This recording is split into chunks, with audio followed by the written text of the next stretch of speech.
High, this is Abrar from রেচব। এই tutorial ভিডিওতে আপনাদেরকে আমি দেখাবো কিভাবে আপনারা আপনাদের স্টোরে প্রোডাক্ট অ্যাড করতে পারবেন।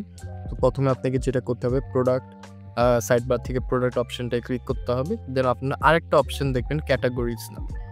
ক্যাটাগরিজে ক্লিক করবেন। এখন আপনাকে একটা ক্যাটাগরি বানাতে হবে। ক্যাটাগরি কেন বানাতে হবে? কারণ প্রতিটা প্রোডাক্ট একটা ক্যাটাগরির আন্ডারে হয়। তো এখান থেকে আমি সিম্পলি একটা নতুন ক্যাটাগরি বানাবো। সো ক্যাটাগরির নাম আমি ফর এক্সাম্পল দিয়ে দিলাম আইফোন কভার্স। ক্যাটাগরি একটা থাম্বনেল ইমেজও আমি আপলোড করে দিব, যেটা আপনার ওয়েবসাইটে শো করবে। আপনি চাইলে এখান থেকে একটা ক্যাটাগরি ব্যানার ইমেজও অ্যাড করতে পারেন, বাট আমি এটা স্কিপ করে যাচ্ছি। এখন আমি সিম্পলি সেভ বাটনে ক্লিক করে আমার ক্যাটাগরিটাকে অ্যাড করে নেব।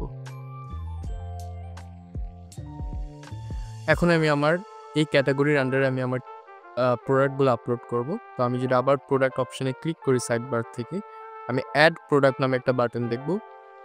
তো আমি এখানে একটা আমার প্রোডাক্ট অ্যাড করে নিব। So let's say iPhone 12 covers. আমি যে ক্যাটাগরিটা বানিয়েছি ওটা এখান থেকে আমি সিলেক্ট করে নিব। আর আপনি চাইলে এই পেজ থেকে একটা নতুন ক্যাটাগরি ক্রিয়েট করে নিতে পারেন। দেন আমি এখানে প্রোডাক্ট ডেসক্রিপশন একটা সেকশন রয়েছে, এটা আমি স্কিপ করে যাচ্ছি, বাট আপনি চাইলে আপনার প্রোডাক্ট রিলেটেড সকল ইনফরমেশন দিতে পারেন। ফর এক্সাম্পল আমার হচ্ছে কভার্স, সো আমার এটা কী ম্যাটেরিয়াল দিয়ে বানানো, কোন আইফোন মডেলের জন্য, সকল ইনফরমেশন কিন্তু আমি আমার প্রোডাক্ট ডিসক্রিপশনে দিয়ে দিতে পারি। দেন এখান থেকে আমি আমার প্রোডাক্টের কিছু ছবি আপলোড করে দিব।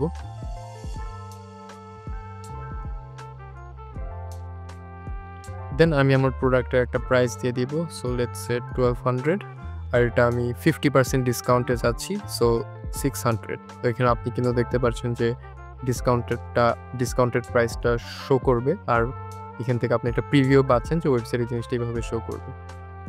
আমার এই প্রোডাক্টের 3টা কালার রয়েছে।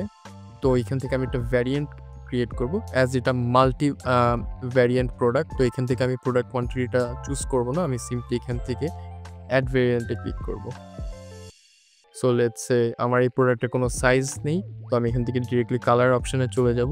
সো ব্ল্যাক, দেন একটা হচ্ছে ব্লুইশ টাইপের প্রোডাক্ট, দেন আরেকটা হচ্ছে পিঙ্ক, ল্যাভেন্ডার। বাট এনিওয়েজ, এটা আপনি কিন্তু আপনার প্রোডাক্টের সকল কালার এখান থেকে চুজ করে নিতে পারবেন। তো এখানে যদি আমি আসি, আমার কিন্তু এই 3টা প্রোডাক্ট ভ্যারিয়েন্ট অ্যাড হয়ে গিয়েছে। আমি চাইলে এখান থেকে কোন প্রোডাক্ট ভ্যারিয়েন্টের সাথে কোন ইমেজটা অ্যাফিলিয়েটেড ওটা কিন্তু আমি এখান থেকে সিলেক্ট করে নিতে পারি। সো ব্ল্যাকটা সিলেক্ট করে দিব, আর এটার জন্য আমি ব্লুটা, আর এটার জন্য আমি পিঙ্কটা। তো এখন যে জিনিসটা হবে, আপনার কাস্টমার যখন আপনার প্রোডাক্ট ডিটেলস পেজে আসবে ওয়েবসাইটে, ও যখন ভ্যারিয়েন্ট অপশনে ভ্যারিয়েন্টগুলো চুজ করবে, তখন প্রোডাক্ট ইমেজগুলো ওভাবেই কাস্টমারকে শো করানো হবে। এখান থেকে আমি চাইলে কোয়ান্টিটিও আমি আপডেট করে নিতে পারি। পাশাপাশি আমার যদি কোনো স্পেসিফিক এসকিউ আইডি থাকে প্রোডাক্টের, ওটা আমি ইনপুট করে দিতে পারি, বা আমি এটা ব্ল্যাঙ্ক রেখে দিতে পারি। আমাদের সিস্টেম এটা অটোমেটিকলি জেনারেট করে দিবে।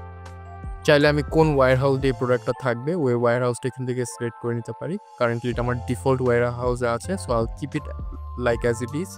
দেন আমি সিম্পলি প্রোডাক্টটাকে সেভ করে দিব।